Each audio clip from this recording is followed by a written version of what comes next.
Selamat pagi anak-anak, salam sejahtera untuk kita semua.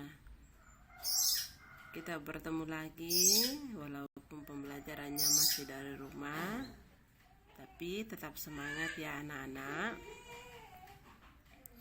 Oke, kita lanjut.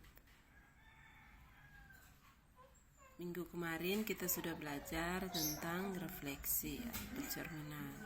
Nah, hari ini kita akan belajar tentang translasi atau pergeseran, atau di sini bisa juga perpindahan.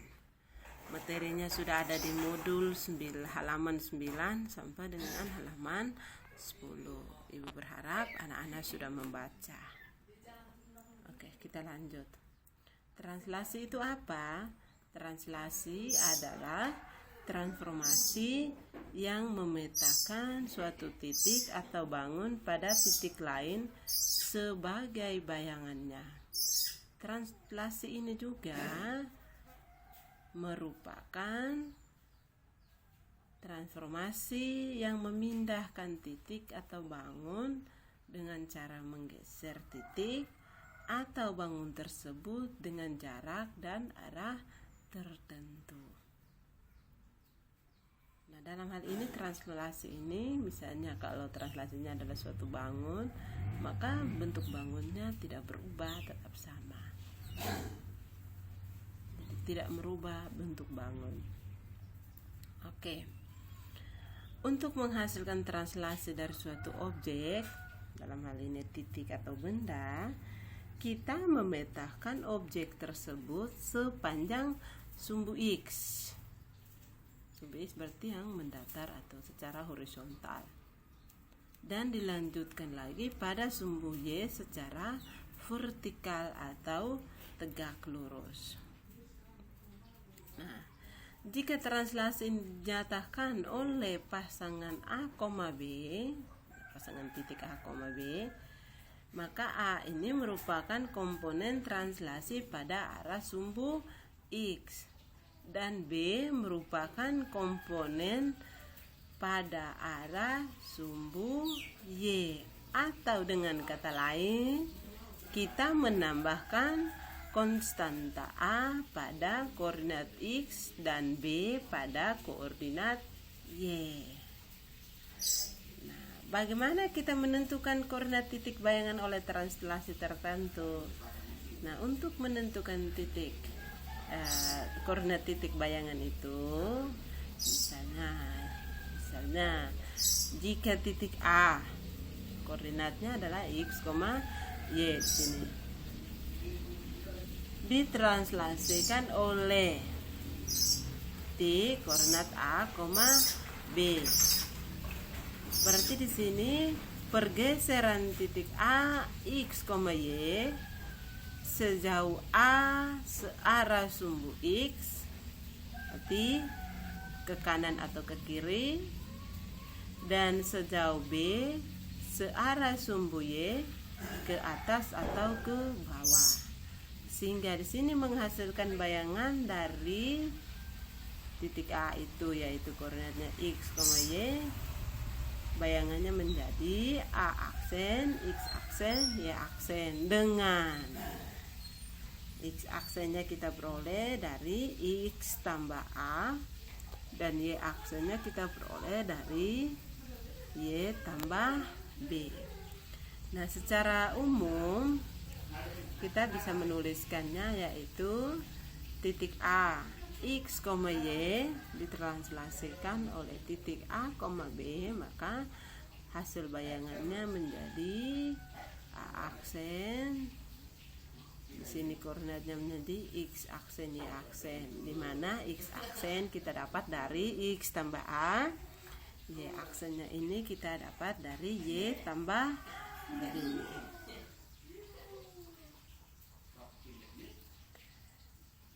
Nah, catatan untuk kita ingat, jika A-nya lebih besar 0, maka arah pergeserannya adalah A satuan ke kanan. Berarti di sini menuju X-nya positif.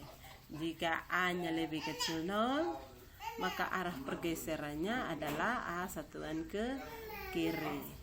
Berarti sini X-nya negatif. Nah, jika B-nya lebih besar 0, maka arah pergeserannya adalah B satuan ke atas. Berarti di sini Y-nya positif. Jika B-nya lebih kecil 0, maka arah pergeserannya adalah B satuan ke bawah. Berarti di sini menuju Y-nya negatif.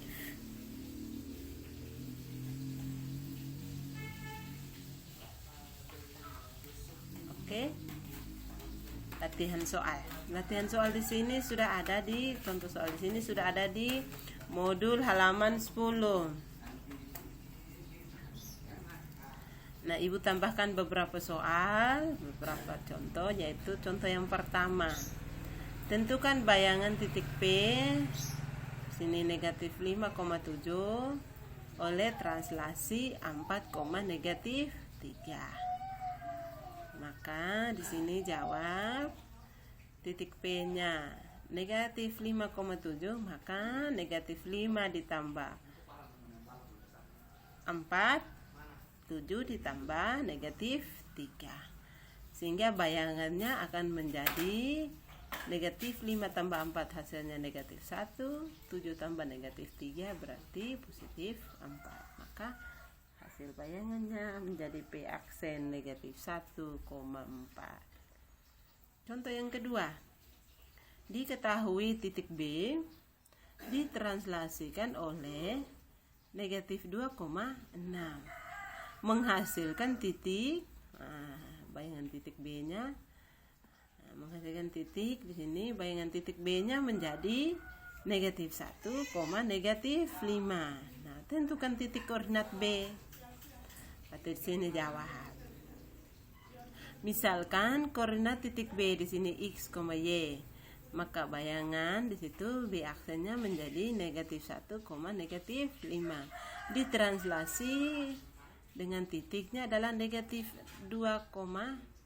Sehingga, nah, X aksennya kita peroleh dari X tambah negatif 2 yang hasilnya adalah negatif 1. Berarti X-nya kita sudah dapat, yaitu 1. Berarti X-nya sama dengan 1. Nah, Y aksen juga sama. Berarti Y aksen kita peroleh sama dengan Y tambah 6 sama dengan negatif 5. Berarti Y-nya adalah negatif 11. Berarti titik koordinat B itu sendiri adalah 1, negatif 11. Oke. Contoh yang ketiga.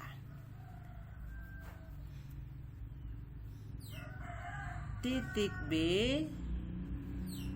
1,2 ditransformasikan oleh translasi titik negatif 3,4 dilanjutkan oleh translasi P, Q menghasilkan bayangan titik B. Di sini B aksennya adalah negatif 4,0. Tentukan nilai P kurang Q. Jawab. Titik B 1,2 ditranslasikan titik negatif 3,4. Maka bayangan titik B di sini B aksen sama dengan 1 kurang 3,2 tambah 4. Maka jawaban terakhirnya menjadi negatif 2,6. Gampang kan? Nah, di situ kan ditranslasi, dilanjutkan.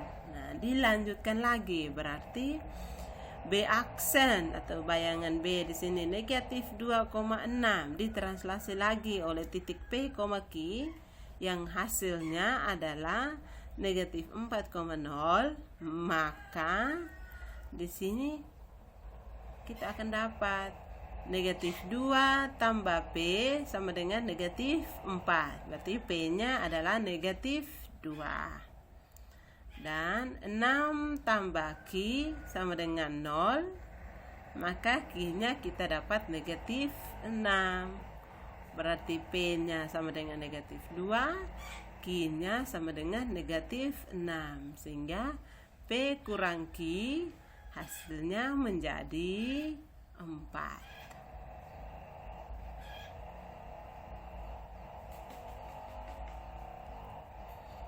Contoh yang keempat, contoh terakhir ini. Tentukan bayangan titik C jika titik C, di sini koordinatnya adalah 2, negatif 6, direfleksikan terhadap sumbu X. Nah, direfleksikan ini, materi refleksi kemarin kita sudah belajar minggu kemarin. Lalu ditranslasikan lagi oleh negatif 6,3. Berarti jawab di sini. Titik C 2, negatif 6. Nah, direfleksikan terhadap sumbu X. Kalau terhadap sumbu X berarti menjadi X, negatif Y. Berarti di sini bayangannya adalah 2,6. Kan negatif 6 toh.